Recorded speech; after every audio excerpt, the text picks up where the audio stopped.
Okay, hello everybody, I'm Eternal Flame here, and welcome to a Jujutsu Kaisen tier list, where today I have a rather interesting video in mind that was suggested to me a while back, which is ranking all of the living characters in terms of full potential. Now some of you guys might be wondering, why not include the dead characters too? Well, that is because look at how many characters have actually died in Jujutsu Kaisen, and yeah, I think you can understand why I'm going to save that maybe for another video, because including that alongside the living characters would literally take me probably an hour to do, which that would be annoying. It would be fun, yeah, but it would be annoying, so I'm going to save the dead characters for another day, and I'm going to combine it into one video at the end of the day.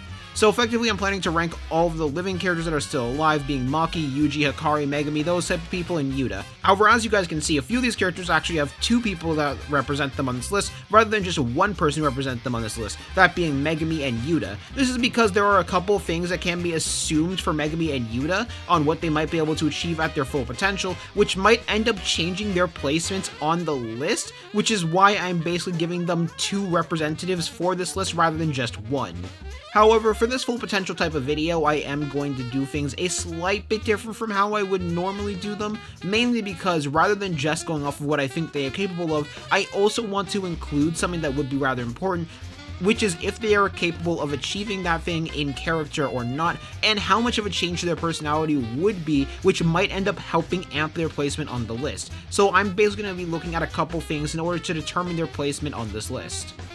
However, the things that I'm going to be looking at for this list that is going to be relevant is going to be A, of course, which is the most important, their curse technique. B is going to be their on-screen rate of growth that we see. For example, if someone has a great curse technique but they have been shown to not have great growth with that curse technique, then that is going to heavily hurt their potential. And 3 is going to be their already existing mindset and how much we would have to change in order for them to achieve their full potential, because that might end up hurting their full potential more than helping it. And as you guys can see as well, Gojo and Sukuna are going to be on this list, but more so as gatekeepers. This isn't actually their full potential, but rather them in the current state of the manga, which I think is rather important to use them since they are the two strongest in the verse. And then there's of course going to be 15 Finger Sukuna, who is going to be the gatekeeper and the gap between the strongest, because as you guys might know, if you've been on the channel for a while, you know I think 15 Finger Sukuna is still one of, if not the second strongest character in the verse. It should also be noted that this list is, this is going to be relatively unscripted, mainly because it's just me chilling out with a tier list, so I thought this would be a fun thing to do, and we might as well finally do it, mainly because this is really fun. I enjoy talking about their full potential, as you guys know, so this isn't going to be as in-depth as my other full potential videos, but it is still going to be a good idea of where I rank these respective characters. And of course, I sorted them out into tiers as well, which is going to decide where they end up going at the end of the day. But this is also because I am rather curious what you guys' opinion is on me doing these more unscripted type of videos, and if you guys want to see more of this in the future, like more tier lists like this, or I could even do tier lists of all the living characters and ranking them based on strength rather than them at their full potential states. I'm just doing this as a way to test this. So yeah, we might as well get into the tier list now. Now up first, the first character that we are going to go with on this list is going to be Maki. And as much as I would love to put her higher, she kind of just goes where, her current peak and prime is kind of just her current era, or she might end up getting a bit more powerful than her current era self. The issue with heavenly restriction people is it's kind of near impossible to say they get stronger. I've looked for evidence, there isn't really much you can say that, Maki would get stronger, or else I feel like Sukuna would have said something, I feel like a character by now would have said something, and the issue with the feats that Maki has is a lot of them can be argued that Sukuna just got weaker, so it's really hard to argue that Maki can get stronger as much as I would love to say that she could. And the other thing is, as much as I want to grant Maki other curse tools, most of the curse tools that I think would actually change Maki's placement on the list are either already destroyed or she already has in terms of the Soul Split Katana.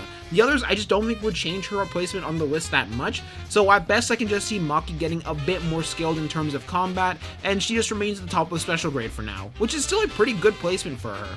Now I should note, when I mean top of special grade, I don't mean she qualifies as a special grade sorcerer, just that she is able to actually fight against special grade sorcerers. Whenever you see someone put a special grade sorcerer on the list, or a special grade sorcerer tier, it means they're just able to fight special grade sorcerers. So I think Maki is going to do really well, especially against other sorcerers. She is great for countering domain expansion since they won't work on her at all thanks to her lacking curse energy. She's amazing when it comes to fighting sorcerers because most sorcerers don't really focus on their physical detection ability, rather they just focus on using curse energy to sense, which Maki can use to catch them off guard. But other than that, yeah, Maki kinda just like caps right here. She might end up getting a bit more powerful, a bit more skilled than she currently is, but it won't be by much.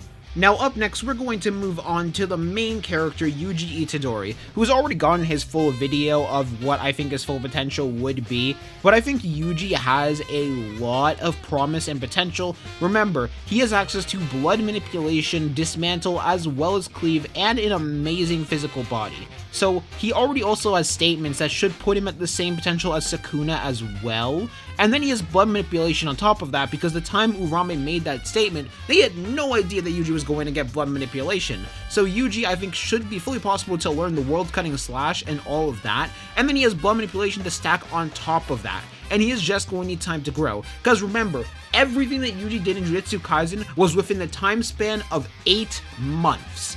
8 months. He already has displayed an amazing growth mentality. He has the potential of Sukuna, so I think putting him in the strongest is a very good place to put him. I think it's very likely he could awaken the world cutting slash in the future, but I am not too sure yet if he would be in an entirely different tier than True Form Sukuna and Gojo. Like, I do think that he surpasses the both of them, but I am not as sure if I'm going to put him in a different tier or not. I might end up changing my mind later, but for now, I'm just going to keep him at the top of this tier with all that I think he can access from the mix of blood manipulation as well as dismantle and his amazing physicals that he already has access to. Plus, he just needs time to master his domain expansion as well, since he just freshly awoken it, and I do think that Yuji is definitely belonging in this tier. It's just whether he belongs in a higher tier or not, that's what we're going to figure out later. It also most certainly helps Yuji that a lot of the things that we know he can awaken are kind of already set in stone. Unlike other characters who are a lot more debatable on what they can awaken with a lot more mystery, Yuji and his things that he can awaken is a lot more set in stone. It's just he's going to need time to study as well as the info to study, which he should be able to get both of those things, which is why I think he is definitely belonging in this tier. However, before we get into the really debatable characters over here, we're gonna go into Hakari for a second, who Hakari is debatable in his own right in his full potential, because for Hakari, there's only a few things I can see him improving on, but at the same time, Gojo in particular notes Hakari to be one of the people who have the potential to reach his level one day, which I can't see how he would do that, but at the same time, Gojo knows more. He might have seen something about his own curse technique that we might not have seen. However, for ways Hakari can improve, it's of course the obvious, launching out curse energy as projectiles, maybe getting better with his domain expansion, even though Hakari's kind of already really good with his domain, amazingly good. It should be noted he is still 3rd year age, which is still really impressive considering he in canon is already at the top of special grade tier.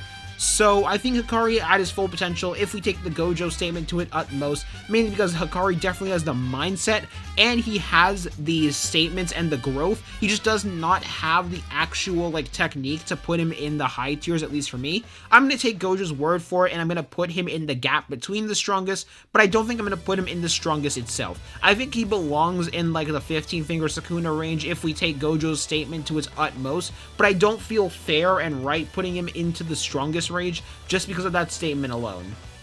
Now, of course, he does have other impressive statements too. For example, the entire equal to Yuta statement, several implications in the narrative that he is relative to Yuta from character statements. He just doesn't have the feats, he doesn't have the abilities that we know. We just don't know enough about Hakari's abilities for me to feel right about putting him in the same tier as Gojo and Sukuna, even though Gojo himself thinks that Hakari would be in that tier. So for now, I have to put him in the gap between the strongest. Basically consider this me honoring Gojo's words as best as I could and most realistic as I could, and finding the in-between spots, and finding the in-between spot. Because I also know a bunch of people would just disregard this completely and put him in a lower tier than that. So just consider this me trying to be as nice as possible into his lore, but at the same time being realistic because we don't know enough about his curse technique for him to grow.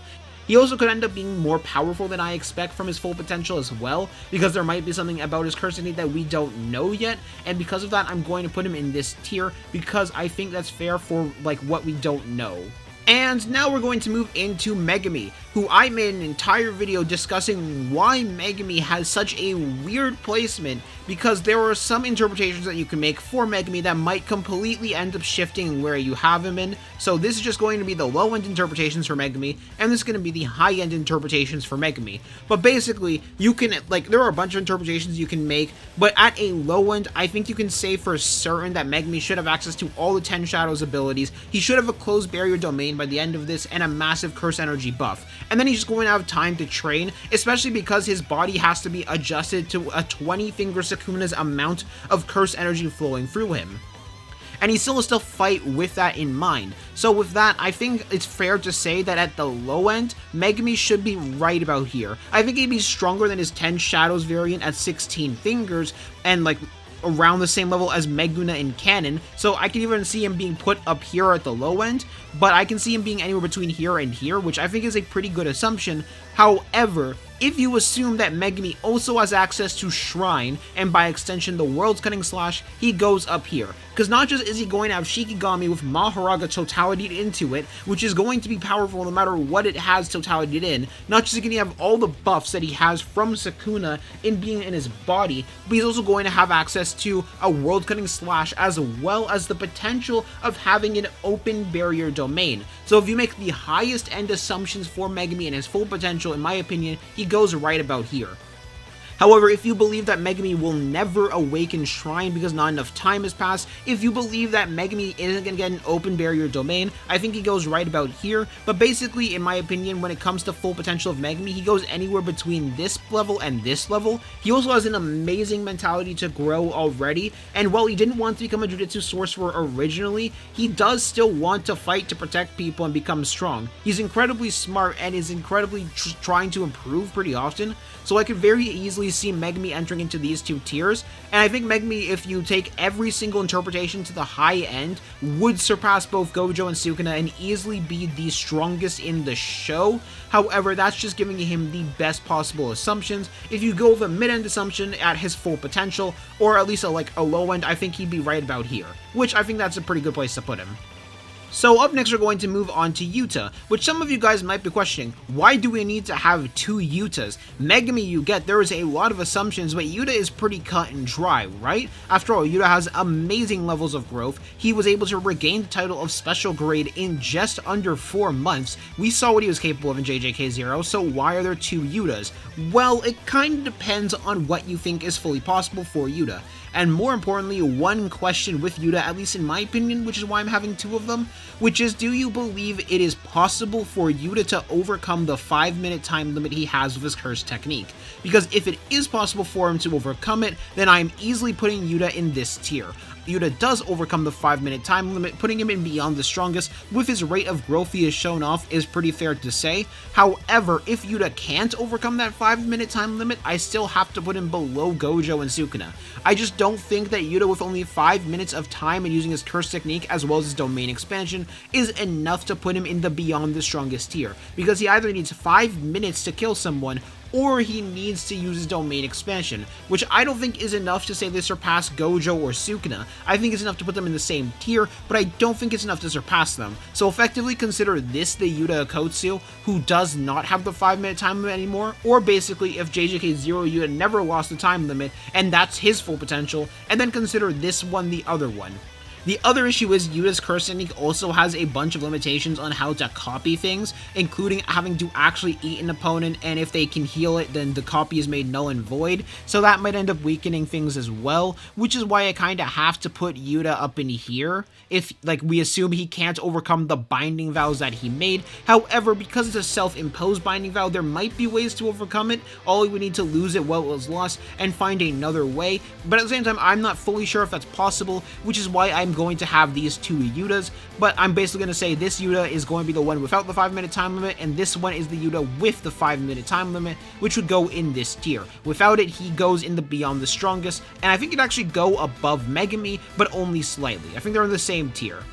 However, this also could end up changing his placement if he copies one particular curse technique, but even then, I don't think it would change it that much, and he'd still be below this person, who I will talk about later. Now, of course, there is also the potential of Yuta having Curse Spirit Manipulation as well, which is a rather broken curse technique for obvious reasons, but at the same time, I don't think that would change his placement too much. I don't think that would help Sendai Yuta that much, because he can only use it for 5 minutes, and we don't know how Curse Spirit Manipulation in specific would interact with that 5-minute timer, and it's kind of hard to say for certain. I don't actually see it helping him all that much, if I'm being honest, but I do want to mention it nonetheless, since I know someone's going to mention it. As now we're going to move on to Hana, which some of you guys might be questioning, why would I even put Hana on this list? Well, number one, she's alive, so I kinda have to put her, but number two, I feel Hana deserves a bit more credit from the fandom, because I think she does have a bit more potential than people give her credit for, because I need to remind y'all, Hana has only had her curse technique and curse energy for a bit more than a month. She has not had it for that long or know how to use it for that long. Sure, she could see curses earlier, but she had not had access to curse energy until a month in. So I think she does just need more time to train, and I think she would certainly be a pretty strong sorcerer, especially considering she can turn off curse techniques and effectively one-shot curse spirits. So I think with more time and more training and more refinement, she would definitely become a strong sorcerer. I think, especially considering she already has some pretty decent speed feats as well, which is pretty good. Like, for example, what she did back when she used Jacob's Ladder on Sukuna when Megumi had his body first taken over for the first time. I think that's a pretty decent speed feat. So I do think she does have the potential to be a low-end grade 1, but I don't think she would be in the worthless fodder tier. Especially because, as we know from the final chapter, she's going to be working with Megumi from now on. Megumi is going to be her left hand. So I think Hana's just going to get a bunch more training and become stronger alongside him. So I think putting her in low-end grade 1 is a pretty fair place to put them. Where for an idea of what low-end grade 1 is, basically Nanami. Now up next there's Higuruma, who Higuruma I think is pretty easy to put in this tier of the strongest. I would put him at the bottom of the strongest, or at least like in the between the gap of the strongest. He's noted to have the same talent as Satoru Gojo. We all know his insane growth rates and how fast he was able to learn RCT after he was pushed and bullied into learning it, how fast he learned domain amplification, and the fact that he did everything he did and effectively caught up to a post-culling game without Curse Energy Yuji after a total of a few weeks of training. Higuruma is absolutely insane. Everyone knows he has insane potential. However, I'm not entirely sure how we would surpass Gojo. I just think he has the same talent as Gojo. Which, to explain the difference between talent and potential, in my opinion, potential is your limit for growth, while talent is how fast you learn things. Which is why I would put Higuruma in this tier of, like, around the 15-finger Sukuna level, because I don't think he would actually achieve Gojo's level, but I think it's fair to put him in this tier. If you think you would put him in the Gojo level tier of the strongest, that's fine as well. However, I think this is where Higuruma belongs. The main reason why I'm putting him in this such a low tier is because his curse technique is so linked to his domain expansion, and while it does have a lot of potential, it does require him to basically maximize his domain. Without it, I don't think he'd be able to achieve higher ends, especially because while he does disable people's curse techniques, I still think he does have some limits, and I would have to put him in this tier. However, I'm going to put him at the top of the gap between the strongest. Now up next we're going to go over Ino, who Ino I think belongs in the high-end grade 1 tier. Basically, he's already a grade 1 level sorcerer by the time he's introduced into the manga, mainly because he was on the test for being grade 1, then he gets the Shinjuku buff, and then he gets Nanami's curse technique in a curse tool. So I think it's pretty fair to put him in the high-end grade 1. He is effectively Nanami with an extra curse technique thanks to having that curse tool. I think he's only going to get stronger and stronger, especially because he does have a pretty impressive feat of pushing Sukuna into a wall with Ryu. However, I don't think that they would achieve the special grade level, but I do think they are pretty close to getting into that special grade territory. I just don't think he's going to enter it fully. I just think he's going to be the top of grade 1 for now.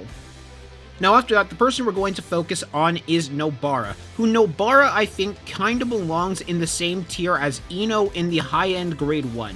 I think she is pretty strong. There might be some arguments that you could get her to special grade, but I don't think there's enough showing that she has that potential. All that she can really improve on is her reinforcement, though I do want it to be noted, she is definitely approaching the grade 1 level by the time she exits the series already, and that is only in her first year. Remember, she is keeping up with Yuji and Megumi. Even though she is below them, she's still keeping up with them, so I think her full potential being a high-end grade 1 if she gets more nails would be really good, especially considering how much access to the soul she already knows about as well, and the fact she can do soul attacks and her attacks basically ignore power. It doesn't matter who you are, they're going to be effective on you. So I think putting Nobara in this tier is a pretty fair place to put her. I think she has potential to grow as well, so I think I can put her at the top of high-end grade 1 above Ino, but I don't feel fair putting her above that tier yet. However, she might end up being above that tier, who knows? She might end up approaching special grade one day, as she is a part of Gojo's dream of a generation of students that surpass special grade,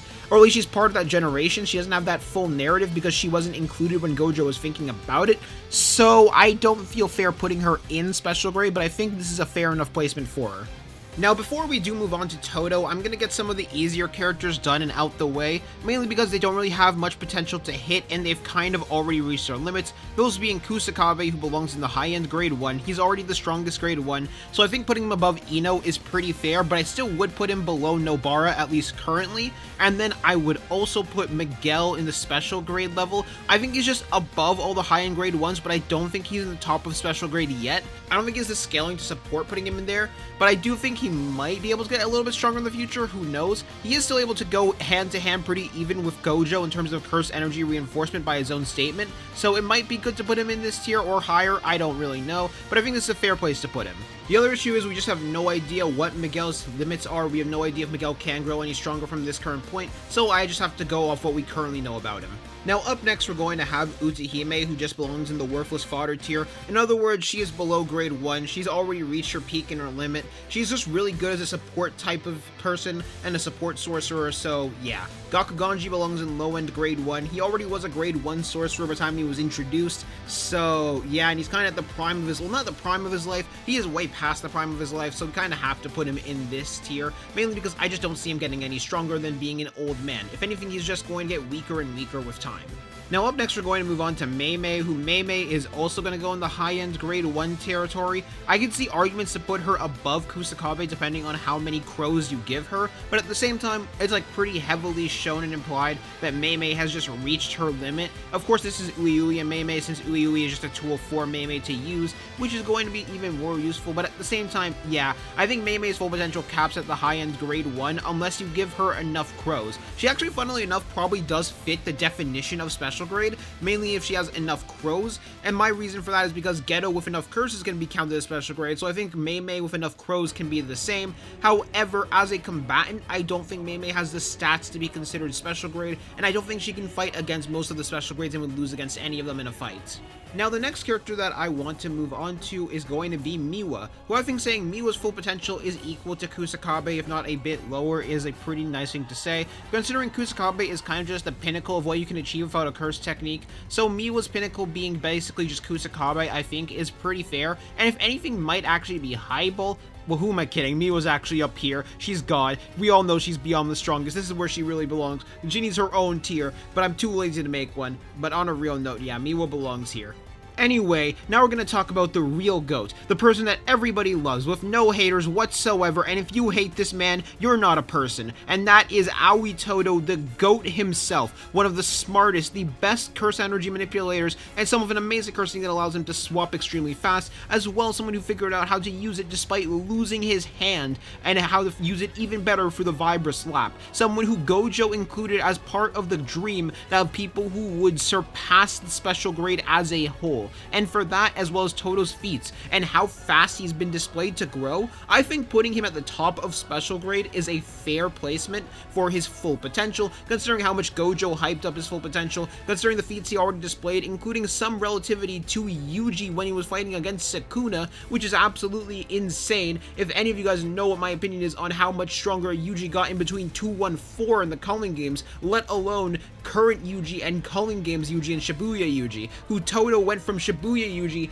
to current Yuji in terms of scale. And yeah, he also has an amazing curse technique, amazing IQ, he's just really strong, so I think we can put him in top of special grade. I don't see him achieving the 15-finger Sukuna level ever, but I can see him easily achieving the top of the special grade character like Yuta, Maki, and Hakari did.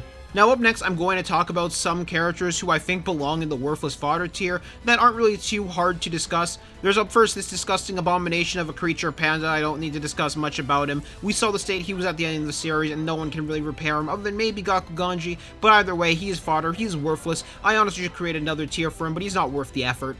Up next is Momo, who also belongs in the worthless fodder tier.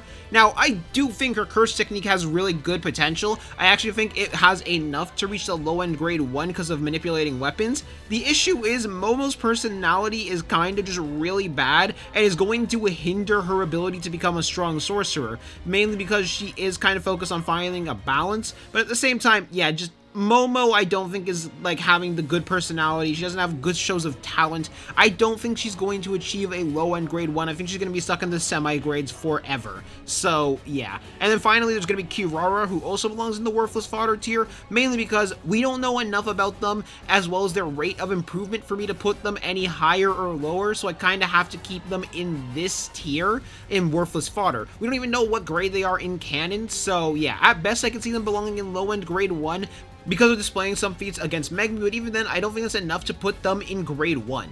And now we're finally in the harder characters to rank, the final 4 characters that actually have notable things about their potential, or just notable scaling that makes them kind of difficult. For the Ru though, I'm going to put them in the high-end grade 1 tier. I think they displayed enough good feats to at least say they are relative to the likes of Ino and Kusakabe, considering the relativity he displayed to everybody else there.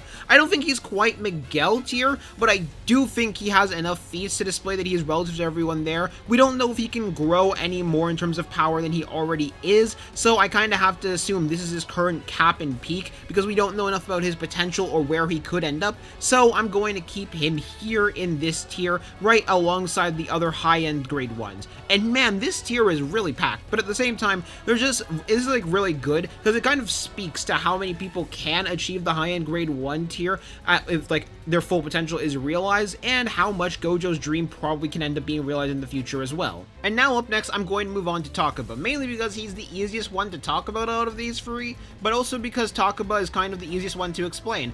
I don't think I need to explain that Takaba belongs in Beyond the Strongest. His curse technique lets him do anything, so long as he finds it funny. Now, of course, that could also result in Takaba literally being the weakest character in the show if he also finds that funny. However, I do also want to spend some time talking about why domains don't exactly work on Takaba fully, or at least why, like, the actual explanation, because I feel like a lot of people have a misconception and think domains would work, because there are only 2 domains that I actually think would work, being Gojo and Higuruma. The thing that needs to be noted about Takaba's curse technique, unlike Gojo and Mahito's, who make it so that the damage never hits them, Takaba can still take damage in his curse technique. It's just that his curse technique makes it so the damage he takes never happen. Basically, the easy way to imagine it is, you are able to punch Takaba in the face. He still gets hurt from the punch in the face, but then his curse technique makes it so that punch to the face never happened. In comparison to Mahito or Gojo, who just make it so the punch never landed, a domain doesn't really change that because the technique would still land, it's just Takaba makes it so the damage he takes is now null and voided. That's how his curse technique functions, and why a domain expansion wouldn't work on him in most cases. Of course, Gojo's would work because it sends information to his head, however that's kind of a big maybe, but Higuruma's disables curse techniques, which is why his would work. That's really the reason why domain expansions wouldn't work on someone like Takaba, because they are still hitting him, it's just his curse technique is making it so the damage never happened. Also, Takaba's curse technique does have a slight quality to it that probably dumbs down the characters, like we saw happen with Kenjaku, so yeah, there's probably a chance you can't even use your domain against him either, to be honest.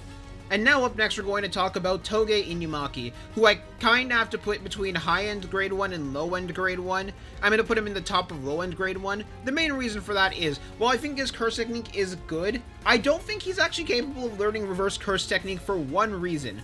If he was capable of learning reverse curse technique, he would have learned it during the time skip, especially considering how crucial his role ended up being for Yuta's plan. He definitely would have learned it over the time skip, and he did have people he could have swapped with to learn it. He could have learned it from Shoko, but he didn't learn it, so I don't think he's actually capable of learning reverse curse technique, which heavily hinders the curse speech technique, something I think is a really good technique, but unfortunately there's just not enough proof for me to say that Toge is capable of learning reverse curse technique, so he's kind of just stuck down here in low-end grade 1. I do think he does pretty well in the grade 1 category, he might even belong in high-end grade 1, but I just don't think there's enough to say that he can learn reverse curse technique. If he could, he would go a tier higher into special grade, but because we don't really know enough and a lot of the narrative actually supports that he's not able to learn it, I kind of have to put him in this tier, as much as I don't like it. I wish I could put him higher, but if he did have reverse curse technique, he would go a tier higher. I just want that to be known. And now, as the final character on this list, we're going to talk about Kamo Noritoshi and his stupid potential, because I can't go over this enough. Kamo's growth he displays is probably the biggest unexplained growth we've seen in the entire series, right behind Shinjuku Todo's growth. It's actually kinda crazy. Like, let me put this into perspective for you guys, right? Because under a normal circumstance, when Kamo was first introduced, I thought that he would not achieve the special grade levels of potential, right? When Kamo was introduced, he was weaker than Todo relative to Megumi. The two of them were keeping up with each other pretty well in goodwill, even though Megumi was stronger than him.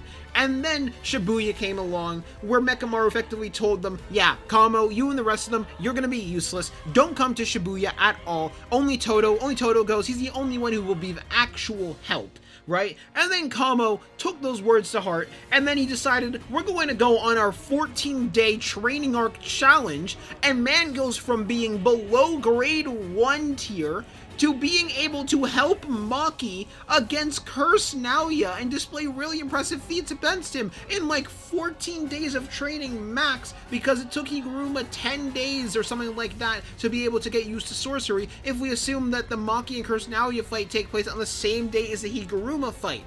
And he does all of that off screen. He displays some really impressive feats against Curse Naoya, which, keep in mind, he does better against Curse Naoya, debatably, than pre-awakened Maki does. Like, it's absolutely crazy. It's debatable, but at least he does comparable, because he's actually able to hold him off for 5 minutes and almost die, yeah, but hold him off. Remember, Maki's the same person who was butchering grade 1 sorcerers with relative ease. She was the same person doing that. The only one that was actual trouble for him was human Naoya, and Kamo was able to display similar feats, and that was when Maki was injured, let alone now. And Kamo just displayed this crazy, obscene levels of growth.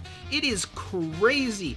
And he got all of that. I'm guessing, like, the long hair must have just been nerfing him, because the second he decided to cut his hair, he went beast mode. He went crazy in the Sakurajima colony and just grew massively. Like, his potential is absolutely insane. We also know blood manipulation is one of the big free family techniques. So, he does have reference as equal potential to the 10 Shadows and Limitless. However, I don't think he is going to be at that same tier as the others, just that his technique has high potential.